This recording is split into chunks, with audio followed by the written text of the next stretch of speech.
They certainly don't make them like they used to. Here are the top 10 films that came out before 1900. When I say top, I mean my personal favourite films. Cheers.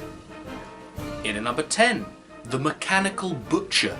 The Lumiere brothers are undoubtedly two of the most important people in film history. Aside from the cameras they invented, they were the first people to hold public screenings, basically creating the idea of a cinematic experience. One of my favourite of their early films is this 1895 short that some see as the first ever sci-fi film. A pig is put inside a special device and is then turned into pork products. It's not a laugh a minute, it's not even a minute to be honest, but it's great to see the Lumiere brothers play with editing and effects to create something different, something people hadn't seen before, something they couldn't see before, utilising the format perfectly to create meaty magic. In at number 9, The Kiss. Another exceedingly important person in early cinema was Thomas Edison. He hired William Kennedy Dixon and others to create the kinetoscope. Edison set up the first American film studio, Black Maria, and shocked everyone with this incredibly graphic film.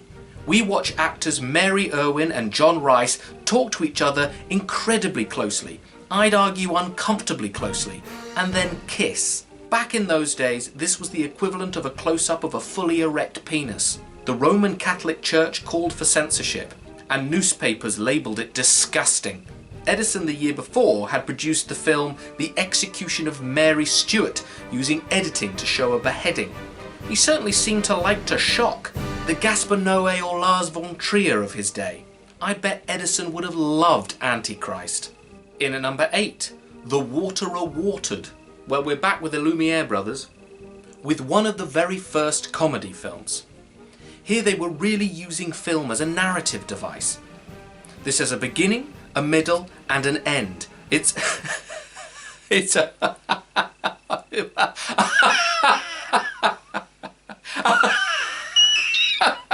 it's really rather funny.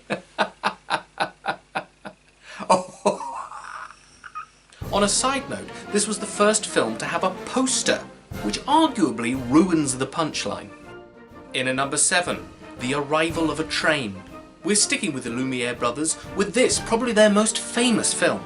It's most remembered for an unsubstantiated rumour that people were terrified when they first saw it, assuming the train was coming for them. I'm not entirely sure people were that thick in 1896.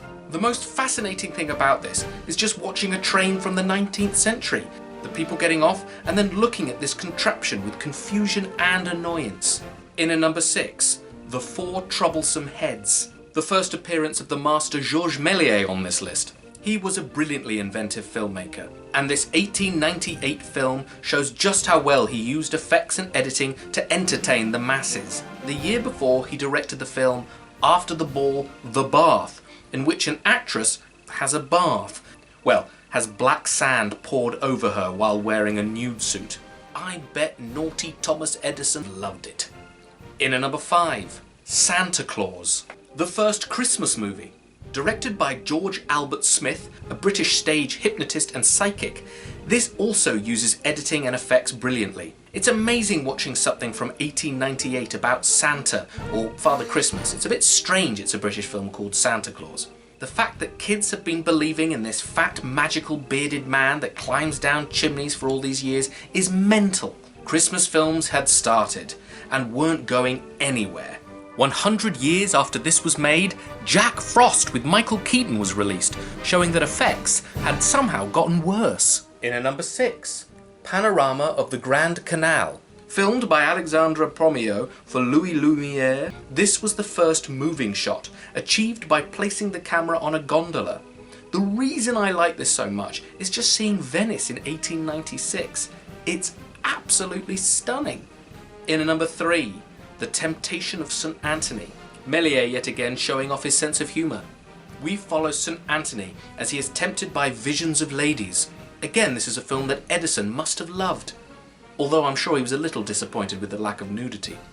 It's a shame Edison died in 1931, for he would have loved the Friday the 13th franchise. In at number 2, The House of the Devil. Speaking of horror, here we have Méliès directing the first ever horror film. You've got everything packed into a minute here. bats, devils, ghosts, jump scares, men jumping out windows, pretty women turning into monsters, a lot like when Jack Nicholson kisses that lady in the bath in The Shining. Méliès was so ahead of his time. And in at number 1, The Astronomer's Dream. Well, it had to be Méliès, didn't it? A precursor to Méliès's masterpiece, A Trip to the Moon, here we have Méliès himself playing an astronomer who sees all sorts of things before finding out it's all a dream. Usually I hate that twist, but Méliès gets a pass. It's so much fun, and Méliès would continue to make marvellous pictures into the 20th century before being forgotten, working in a train station, and then being rediscovered. Well, those are my favourite films from before 1900. You can watch all of them in about 8 minutes, so why not do that? And what are your favourite films that were made before 1900?